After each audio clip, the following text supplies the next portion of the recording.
A majority of keyboard layouts are going to be exactly the same, regardless of the type or the make or the model that you use.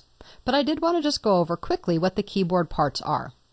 Remember that each type can be slightly different, especially when you talk about laptop keyboards versus a regular desktop keyboard.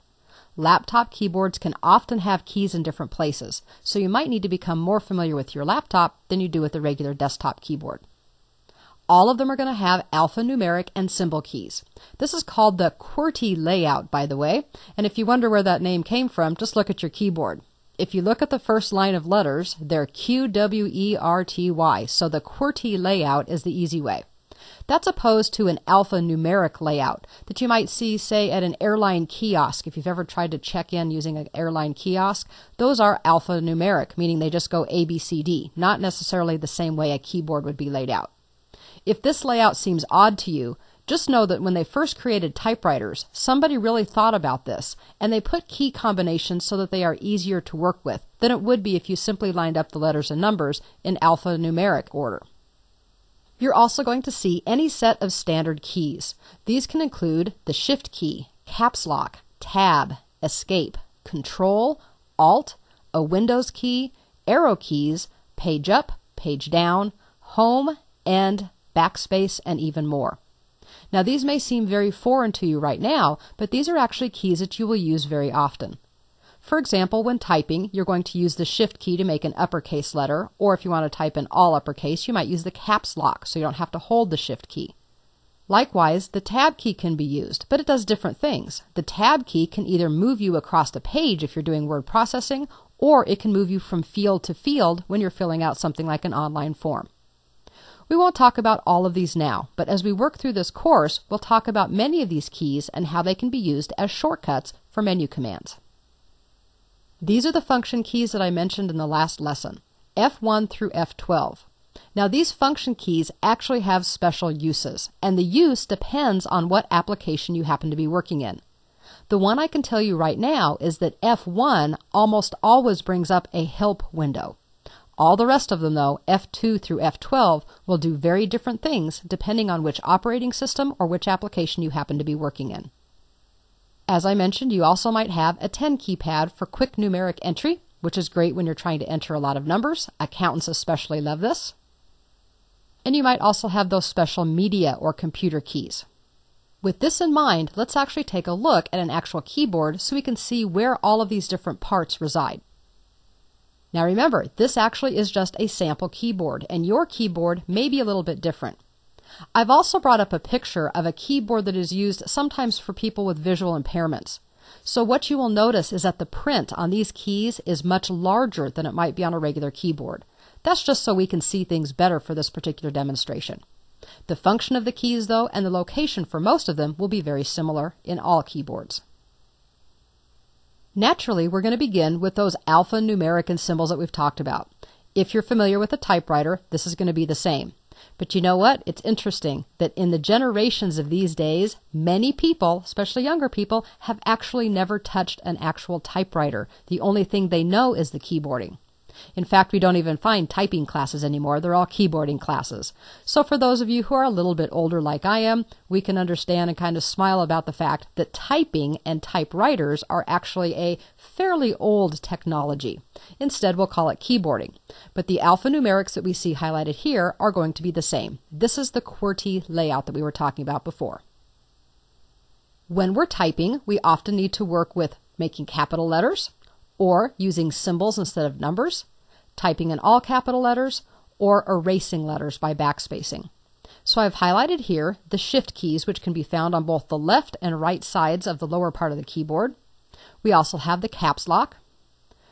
The one highlighted on the upper right is the backspace, which allows you to erase or go back from the right to the left. And I've also highlighted the Enter or the Return key, which is how we go to a new line in a computer or do a paragraph break. Won't get too much into that one because that's more about word processing, but these are very basic keys that almost everybody uses anytime they're typing some type of text. Next comes the 10 keypad. As you can see, the layout is very similar to what a 10 key would be, or a calculator. You also see along the top and the right edge that we have the basic mathematical symbols. the // for division, the asterisk for multiplication, the dash for subtraction, the plus sign for addition. There's also an enter key, which allows you to set an entry. And another key that's important is on the upper left. This key is the numlock key. If you ever are typing and you're trying to type numbers on your 10 key, but instead it's moving the cursor, it means you need to press that key. When this is disabled, you can see, for example, on the number 4, there's a left arrow. If the numlock is not on, then pressing the number 4 is actually going to move your cursor to the left. Likewise, the number 6 moves it to the right, the number 8 moves the cursor up, the number 2 moves it down, and you can see that there are other things there as well, like page up, page down, home, and end. So, if your 10 key isn't typing numbers and you want it to, press the numlock key. The more common way to move your cursor using the keyboard is to actually use the cursor or the arrow keys, usually located between the alphanumeric keys and the 10 key. These are simply up, down, left, and right, and will move your cursor in that specified direction. Just above this is a set of 6 special keys that actually I use quite a bit. They include insert and delete, home and end, page up and page down. Insert actually toggles you between insert mode and overtype mode, which again we won't talk about here because that's a word processing thing. Delete is kind of the opposite of backspace. When you press the backspace key, it erases things to the left of the cursor. When you press the delete key, it deletes things to the right of the cursor. The delete key can also be used to remove something that's selected. So, for example, if you left-clicked on a file to select it and then pressed delete, it would delete that file from the computer. The home key moves your cursor to the beginning of a line, and the end key moves it to the end of a line. And page up and page down simply scroll your screen up or down in the appropriate direction. Now we get to some special keys. There is one on each side of the spacebar, the Control key and the Alt key. The short version of this is that these keys, usually in combination with other keys, allow you to do special things. For example, pressing the Alt key and a letter will display a menu. Alt F, for example, displays the file menu instead of having to click on it with the mouse. The Control key usually does system things. For example, Control P prints something, Control S saves something, and Control O will open something. These are some shortcuts that we'll go through again as we move through the course. But just so you know for now, Control and Alt are often used in combination with other keys to perform special functions. Recent keyboards will also have a Windows key of some sort, and this is used for doing special Windows things. And I'll demonstrate some of these when we get into talking about the Windows desktop. One of the things it does, though, is this is the same as clicking on the Start button. So again, if you didn't have a mouse or you didn't want to move to your mouse, you could press this button on the keyboard to display the Start menu, which we've already seen a couple of times in this course. Then we get to those function keys, which I've mentioned a couple of times, F1 through F12. F1 almost always will bring up help for whatever you happen to be in. So if you're looking at the Windows desktop, it will bring up help for Windows. If you were in Microsoft Word, it would bring up help for Word. The rest of the function keys do very different things depending on the specific application that you're in, and that's part of learning about those software programs. The last key that we'll talk about is the Escape key. Now I love the Escape key because it does some nice things. Basically, the Escape key lets us back out of something. So if I selected something and I didn't want to go ahead and click on something inside of that, I could press Escape to get out of it. If I display a menu, it will hide the menu. If I opened a dialog box, pressing Escape will close the dialog box without having to click or without having to make a choice. We'll talk more about the Escape key as we work with some special applications as well. So now when you look at the keyboard, you can see that instead of just being a whole bunch of buttons, they actually are located in specific areas, and those areas tend to do specific things. You may or may not use all of the buttons, and I don't care if you do. What I do care about is that you're familiar with what each of these can do, even if it may have a special function within a certain piece of software or application. So when you want to use the keyboard, what do? Well, I think everybody knows that we can simply press the key. So if I want to type ABC, I'll press the A key, the B key, and then the C key one at a time. What you may not have known, unless of course you happen to do it on accident, is holding down a key repeats that key entry. Now you can adjust how long of a delay there is before it starts to repeat and then how fast it repeats. And these are some of the keyboard settings that we'll talk about in the next lesson. Also know that there are special key combinations. When I just said you wanted to type ABC, I said you would press A and release it, then B and release it, and C and release it, and that would type those 3 letters. But sometimes you actually want to hold down multiple keys at the same time. For example, when I said you could do Alt-F for the File menu, you want to press and hold the Alt key, and then press the F key while you're still holding Alt in order to do that. And other things, for example, Control-Alt-Delete, which is a very common combination to do things like restarting your computer, you need to hold down all 3 of those keys at the same time. Anytime you want to do some plus sign between it, and that's how you know that you should be holding them down instead of pressing them individually. Alt plus the letter key, for example, Alt-F as I mentioned, is a common combination, most often seen to access a menu instead of having to use the mouse.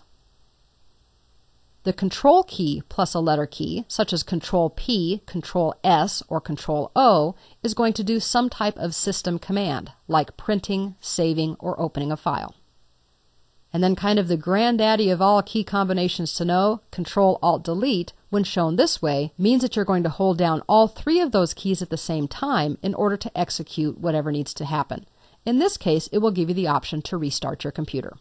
Now that you're familiar with some of those, let's take just a few seconds to see how they actually can work using a keyboard on our computer system itself. From the Windows desktop, I'm going to double left-click on my Project Files folder. And then I'm going to double-click the Mouse and Keyboard Skills document. And that actually opens this document up. Now we can do a lot of different things with the keyboard that will be easy for you to see using a word processing document. And we'll start off by using the arrow keys, the set of 4 keys between the 10 keypad and the main set of keys on your keyboard. You'll notice that right now there's a blinking cursor, a blinking vertical line before the W in Welcome to the World of Personal Computing. I'm going to walk you through the keys that I'm pressing to show you how I can move the cursor. If I press my right arrow once, twice, 3 times, you'll see that every time I press the right arrow key, it moves over 1 character. Likewise, if I press the left arrow once, twice, and 3 times, it moves the cursor back to the left, 1 character at a time. If I press the down arrow, that moves me down 1 line at a time. So I'm pressing it down once, twice, 3 times, and again I've moved down 3 lines, and the same would happen if I press the up arrow 2 times. Now let's move up to the set of 6 keys that are above the arrow keys. Remember that we have an end key. Notice that my cursor is now blinking about 1/3 of the way across the first line of text. If I press Home, which I'm doing now, it moves my cursor to the beginning of that line. And if I press End, it moves the cursor to the end of that line. So this is much faster than going left, left, left, left, left, left, left, left, left for however many characters there happens to be. Home will move it to the beginning, move it to the end, and then you can use the arrow keys if you want to move 1 or 2 characters in the other direction. I'm going to press my down arrow 1, 2, 3, 4 times, and also press End to make sure that I am at the end of the last line of text. My computer might ding at me to let me know that it's currently at the end of the document, and even though I pressed the End key, it can't move any further. Now I'm going to press the Enter or Return key, which is going to force it to move to a new line.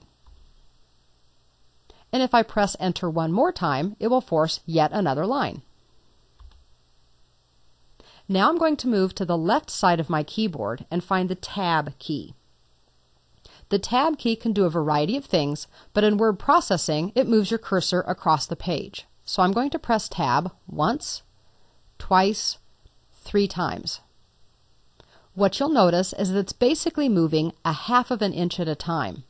So if you were trying to indent the first line of a paragraph, or if you wanted to offset type by having it in further than the left margin of the document, the Tab key can help you do that. Remember, the Tab key also does special things. For example, if you're working in a form, In that case, the Tab key will move you from one field to the next field instead of having to click with your mouse and then moving your hands back to the keyboard to continue to type. Now I'm going to use the numbers on my keypad. If I simply press 1, 2, 3, we can see that it types those letters. But now I'm going to press the num lock or the numbers lock key. Currently, my computer has the number lock on. That's why I'm able to type these digits. But if I press the num lock key, that will turn it off. And now if I press, for example, the number 8 key, that's the same as using the up key, because instead of being a 10 key, it's now simply moving the cursor. So remember, if it's not behaving the way that you want, usually that means not typing numbers, you probably just need to press your num lock key. On some keyboards, there will be a special light that will show you when the number lock is on, or it may actually show up somewhere on your operating system or your window. For example, in Microsoft Word, NUM will appear in the status bar to show you that your number lock is on. Now I want to show you one of my special keys. And remember, I've been talking a little bit about the key combination called Control P. I'm going to go ahead and press and hold the Control key, and then press the letter P on my keyboard. And this is displaying the print dialog box. There are a few other ways I could have brought this up, which we'll talk about in later chapters, but this is one of my favorite keyboard shortcuts, because when I'm typing along, I can very quickly press some key combinations to do several things very quickly. For example, I might do Control S, Control P, Enter. Control S saves my document, Control P prints my document, and then pressing Enter is the same as clicking on the Print button, and that actually sends it off to print. You have to trust me when I say that's a lot faster than moving my hand to my mouse, going to the File menu, coming down and clicking Save, clicking back on the File menu, clicking on Print, and then moving my mouse to the Print key, pressing that button, and being done. Key combinations can often be much faster than using the mouse. It doesn't matter to me which ones you use because they all do the same thing. I think you'll just find eventually that it's faster and more efficient to use keyboard shortcuts when they're available. One of those keyboard shortcuts that I want to show you now is the last key we talked about when we looked at the keyboard itself on screen, and that is the Escape key. The Escape key is often the default, or the same as pressing Cancel. We have a Cancel button on the bottom of this window, and I could click on it to close the box without printing. But I can also press Escape, which I'll do now. That makes it go away, which is perfect. And now you've seen a little bit about how your keyboard can work within a word processing document. I'm going to move over to the right side of this window and do a single left click on the red X to close it out. Since I've added some changes, I am not going to save these changes. So I'm going to do a single left click on the button that says Don't Save. Then I will also close out the folder by clicking on the red X on the top right side of its window. Before we finish up though, I promised I would show you an example of an on-screen keyboard. So I'm going to click on my Start button. If you're using Windows Vista or Windows 7, you'll be able to do exactly the same thing I am.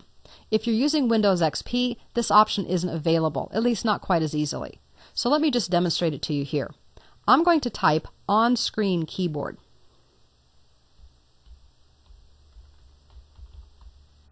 Type the whole thing, and on-screen keyboard is displayed at the top, so I will press Enter, which is the same as clicking the highlighted option.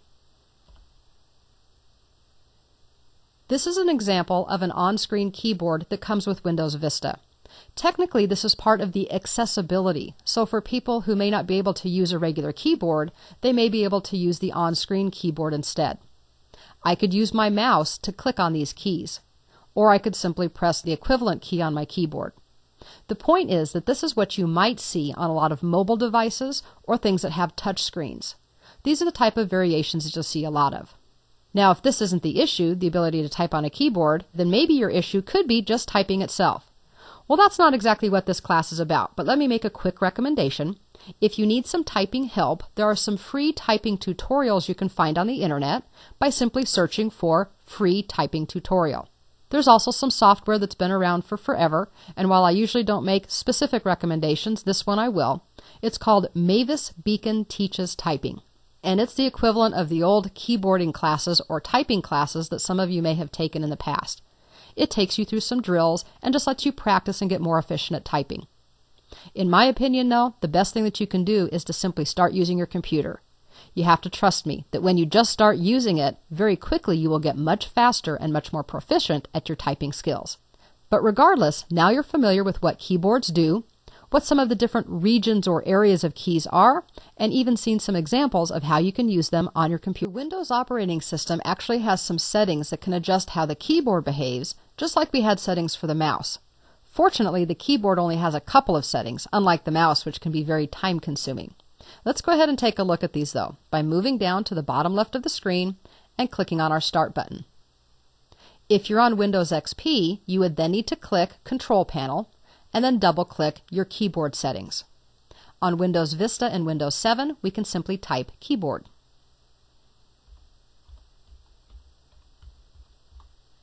Now, I could certainly take my mouse, move up near the top of the Start menu, and click on Keyboard.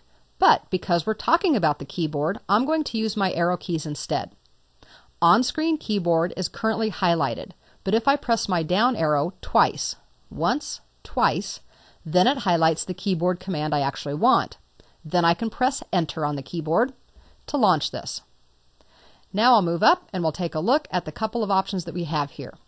For the keyboard, they include the repeat delay and the repeat rate. The repeat delay determines how long, if I hold down a key, before the computer starts to repeat that letter. So for example, if I held down the letter A, would it immediately start typing A, or would there be a little bit of a delay?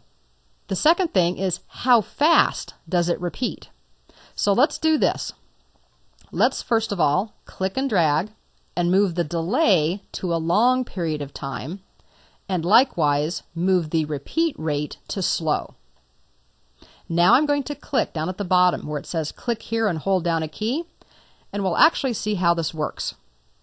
Now I'm going to do some counting because you can't actually see. I'm going to press and hold the A key, and then I'm going to count so we can see how long until the second A appears. And then we'll also see how fast it repeats. So I'm pressing A now. 1, 2. Now you saw that there was kind of a delay there. Let me do that again. I'm using my backspace key to get rid of those A's. Hold, and there it goes. Now keep that in mind when I move these to the other end. Now I'm going to say that I want a short delay, and I want it to repeat very quickly.